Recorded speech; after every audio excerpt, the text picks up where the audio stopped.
Russia Ukraine இடையிலான போர் மீண்டும் தீவிரமடைந்து வரும் நிலையில் உக்ரைனின் கருங்கடல் பகுதியில் உள்ள சோர்னோமோக்ஸ் துறைமுகத்தில் 13 இந்தியர்கள் உட்பட 15 மாலுமிகள் ஆபத்தான சூழலில் சிக்கியுள்ளதாக தகவல்கள் வெளியாகியுள்ளன.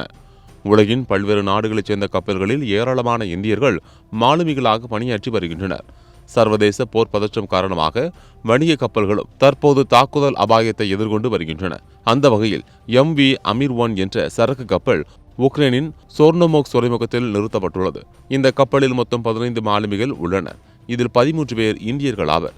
ரஷ்யா உக்ரைன் போர் தீவிரமடைந்துள்ளதால் துறைமுகத்தை சுற்றியுள்ள பகுதிகளில் தொடர்ந்து ட்ரோன் மற்றும் ஏவுகணை தாக்குதல்கள் நடைபெற்று வருகின்றன. இதனால் கப்பலில் உள்ள மாலுமிகள் எப்போது வேண்டுமானாலும் தாக்குதல் நடக்கலாம் என்ற அச்சத்தில் இருப்பதாக இந்திய மாலுமிகள் சங்கம் தெரிவித்துள்ளது.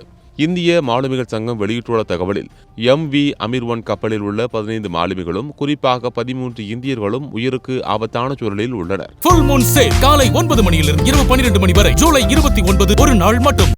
கப்பலுக்கு அருகில் தொடர்ந்து தாக்குதல்கள் நடைபெறுகின்றன. எனவே மத்திய அரசு, கப்பல் உரிமையாளர்கள் மற்றும் சம்பந்தப்பட்ட அதிகாரிகள் உடனடியாக நடவடிக்கை எடுத்து அவர்களை பாதுகாப்பாக மீட்க வேண்டும் என்று கோரிக்கை விடுக்கப்பட்டுள்ளது. மேலும் கப்பலிலிருந்து எடுக்கப்பட்ட வீடியோ ஒன்றையும் மாலுமிகள் சங்கம் வெளியிட்டுள்ளது. அதில் கப்பலை சுற்றியுள்ள பகுதிகளில் புகைமூட்டம் காணப்படுவதும் அப்பகுதியில் தாக்குதல்கள் தீவிரமாக நடைபெறுவதும் தெரிய வருகிறது. இச்சம்பவம் தொடர்பாக இந்திய வெளியுறவுத்துறை அமைச்சகமும் சம்பந்தப்பட்ட கப்பல் நிறுவனமும் இதுவரை அதிகாரப்பூர்வ தகவல் எதையும் வெளியிடவில்லை. கருங்கடல் பகுதி உலகின் முக்கியமான வர்த்தக கடல் பகுதிகளில் ஒன்றாகும். ஆனால் ரஷ்யா உக்ரைன் போர் காரணமாக இப்பகுதியில் செல்லும் வணிக கப்பல்களுக்கு பாதுகாப்பு அச்சுறுத்தல் அதிகரித்து வருகிறது.